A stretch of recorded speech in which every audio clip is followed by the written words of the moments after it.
Hey, what's happening, Storm Chasers? Welcome in to my creative copy of the Demirai Seed. You can see behind me here, everything's already converted to grass. You can see them in creative mode. And this is just where I come to work on different builds. And today, temporarily forgot how to talk. Today, I've got it on here because I want to walk you guys through my creative process for doing interiors. So, I know there are some people out there that are really good at doing interiors. And again, I don't consider myself one of them. But as with the Build Better that I did a couple weeks ago, I just want to show you guys kind of my process of what I do. And maybe you guys can get some tips from it. Maybe you can get some ideas of how you can do it on your own. I tend to stick to some pretty realistic stuff as much as I'm able to. So that is pretty much what we're going to be able to, or going to be working on rather, in today's video. And just getting some stuff ready. I won't show you every room, but I'll try to show you a couple three. So we are actually going to go up to the next level, to the living quarters, and I will show you how I go about planning out the interior of different spaces. So as we emerge from the stairwell right there, you'll notice that everything just kind of looks very plain. And yes, it's a corridor, it's a hallway, whatever word you want to put in there.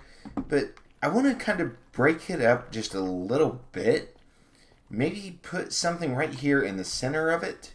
Kind of stagger it to where you got kind of like a little S formed around through here.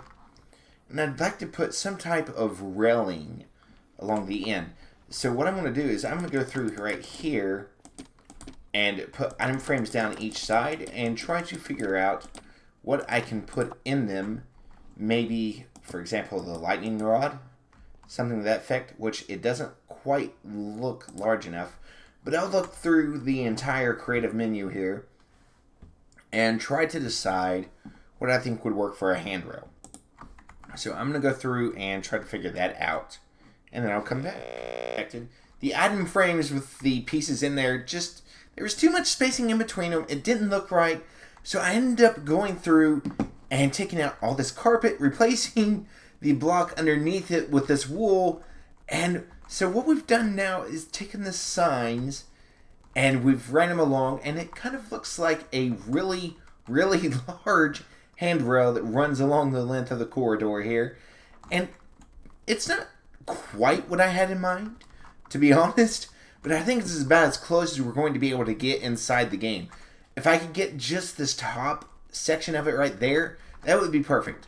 But when life hands you lemons, make lemonade. So, since we've got that done, I went ahead, did the corridors above as well, and we're ready to start working inside one of the general quarters here. They're all laid out exactly the same. They just kind of mirror the shape. It's kind of like a hotel room, basically. It's a flying, floating, space cruising hotel, for lack of a better way of putting this. And it's not a real big space. And, already got that one done. Sorry. Didn't mean to bother you in the bathroom. Hopefully no one was in there. But it's a pretty small space to be able to work with, which is, believe it or not, that is actually easier to do an interior for than a really big space. And that's something I really struggle to remember sometimes, because I like creating big spaces. But I want you to look around your room that you're sitting in right now. Just take a look around, look at your desk, look at your bed, look at your couch, your end tables, your kitchen, whatever. Take a look at the space that you're currently in, and just look at the surfaces, look at the flat spaces. If your house looks anything like mine does, then I'm almost positive there's not a flat surface that doesn't have something on it. It might be as simple as a pack of cookies. It might be a drink. Whatever. But there's clutter everywhere. You say, Weasel, I'm drinking that. It's not really clutter. I know. Okay? I understand that. Trust me. I get that. Okay? But it's still mess. If you look at it objectively or subjectively, whichever one, if you look at it from the outside, then it's still a mess. It's still stuff that if you were to be looking at a model showroom if you walked into a sample house or whatever for a person that's selling houses and see how they have it set up, it wouldn't be there. And so we want to give this the appearance of being lived in. So we don't want to make it look quite exactly perfect. But at the same time, inside Minecraft is a little bit more difficult. So I'm going to go ahead and go through and just kind of place things in. You don't have a whole lot of free space in most houses. So don't be afraid to kind of clutter things up and put things in your way of movement a little bit as you're doing the interior. I'm going to do this and then I will show you what I mean by that. Well, are you ready to see what is behind door number 1? We're going to go in and show you the interior here that we've got done. You walk in, you notice, like I said, there's not a whole lot of room. But I was able to basically take the same design elements throughout the entirety of the room, or the suite, whatever term you want to apply to it here, and make it to where it all kind of matches up, which, truthfully, I probably could have used the dark oak trapdoors here as well. But I wanted to distinguish that these were drawers or cabinets. And so it was either that or use the shulker box technique that I discovered works so very well a couple, 3 episodes ago. But you can see I basically didn't leave a whole lot of room. I put some stuff here on the flat surfaces, including these little lamps. I really love this lamp design. It's just an end rod with a block above it. I use it quite frequently. And then same thing in here, just basically making clutter. Don't leave a whole lot of space to where you have to worry about, okay, do I need to split the room up into different sections? Because that is something that I had to do on several of the houses across the island. And I'm sure that I'm probably going to break that rule time and again and have to split up the room just because I'm so used to having the big spaces that I like to build. But that is part of learning the game and part of adapting to what I need to do. But when you come to special spaces, I'll go ahead and show you what I have completed down here. So one of the specially dedicated sections of the Earth Colony Craft is going to be the library. Now, according to the lore of the story, they put all of the timeless classics and stuff like that.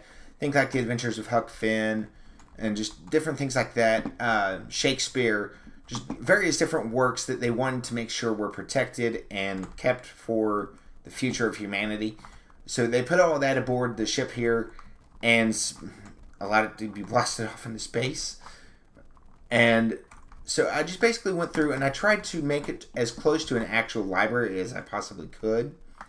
Now, I used the looms in order to give up a little bit of a breaking between the regular bookshelves and that.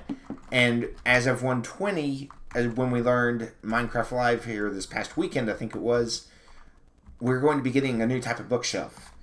And so I'll probably hold off on actually building this in survival until we get that particular feature, just so that I can go through and add in a little bit more variety even beyond that. I'll just go through and replace the bookshelves, some of them here and there, with some of the actual chiseled bookshelves, I think is what they're calling them. But I've just gone through. You see there's still a fair bit of space. I wanted there to be room to walk through. And I put all of the different shelves, that kind of thing. I tried to give a little study area. Basically, if you're creating a special area like this, or like the auditorium on the other end, think about the needs for that particular space. I wanted to be able to have a study area where people could come and think like the reference books at an actual library. You can't take them out. So I wanted a space for them to be able to come and look at those books, and I just walked across the table because I'm being a bad boy, being a bad weasel. But I wanted a space for them to be able to sit here and review through those works. And so it's like, well, I need to give them some desks or something to that effect. And then, of course, you got to have the check-in and check-out desk where you can take supplies out of the library and bring them back in. So I had to leave that in there as well. So just think about it as you're designing a special space. What are the needs for the area? If you're building something realistic, again, pull up some reference images like I mentioned in the Build Better video. Maybe go and take a look at one in real life. See what's there. And then you can use that information to help you design your interior. I hope this video was a help to you. If so, please hit that like button and remember to subscribe because there is a storm coming. Weasel Storm.